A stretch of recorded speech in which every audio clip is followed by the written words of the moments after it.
Hey guys, and welcome to Nursing Different with Nursenzi. Boom! So today I'm back with another video, common interview mistakes and how you should avoid them. So number one, not knowing enough about the role that you're applying for.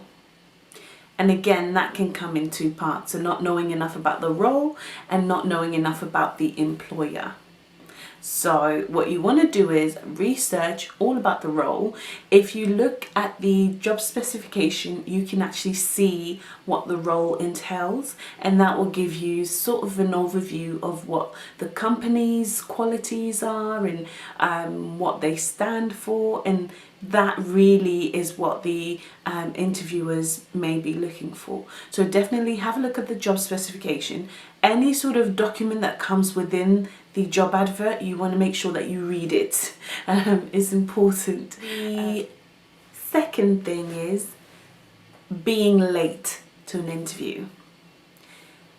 And how to avoid that is be on time. So what you want to make sure you do is arrive at least 10 to 15 minutes before your interview. That will show the interviewer that you are serious about the role, and it will show them that you are someone who is prepared. Because if you arrive late to an interview, then it can give them a negative sort of image about you and how prepared you might be for the interview, and they might feel a bit rushed because if they're short for time, then it would possibly affect you negatively. So definitely make sure that you are 10 to 15 minutes early for your interview.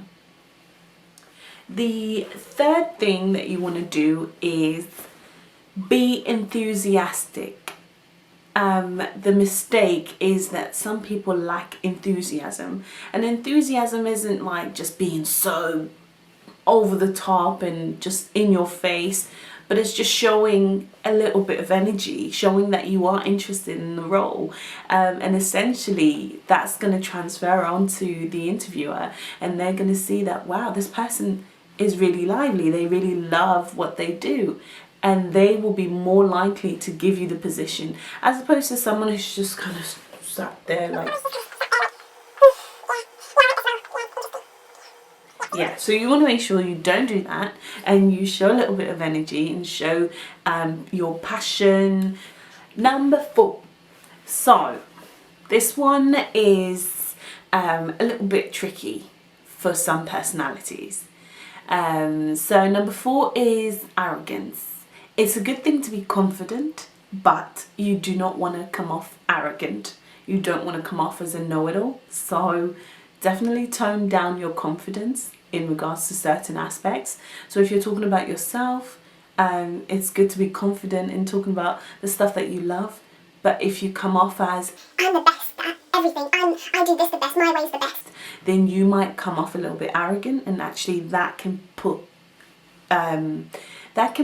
people off. So make sure that you come off confident but not arrogant. So, number 5 is a really important one, and it's one that I think pretty much everyone does anyway, but sometimes, especially for certain nursing interviews, because there isn't really a strict dress code in terms of interviews, some people might dress up a little bit or dress down too much. So the 5th one is dressing appropriately. You want to make sure that you wear things that are not too over the top. So for example, if you were to wear a top like this, that black with sort of florals on there, it would be fine, except it's got this sort of open area there, and then it's kind of just a little bit pearly. So you can get away with wearing something like this at an interview, but I would suggest sticking to plain colours. So white, black are usually good colours. So a white t-shirt and a black blazer or a red blazer. So stick to single colours and break it off with another colour. So let's say, for example, you're wearing a beige blazer, you can wear a white shirt. So stick to plain colours. So your nudes and your darker colours if you're someone of a lighter complexion, and your lighter colours if you're someone of a darker complexion.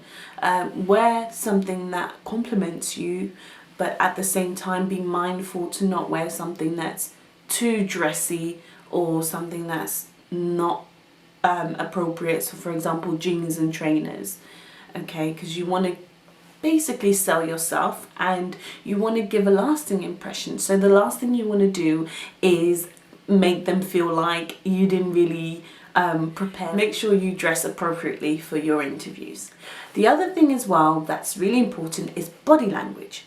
You want to make sure that you're sat upright, facing the interviewer, sit across them, so it's easier for them to read your body language, but also for you to sort of read their body language as well, so you can kind of tell how the interview's going. You can kind of pick up on cues a little bit easier. If you're slouching or you're just sat like you just don't care, that's going to read off very negatively, and that's not something that you want. Telling lies. So lying at an interview is a big no-no.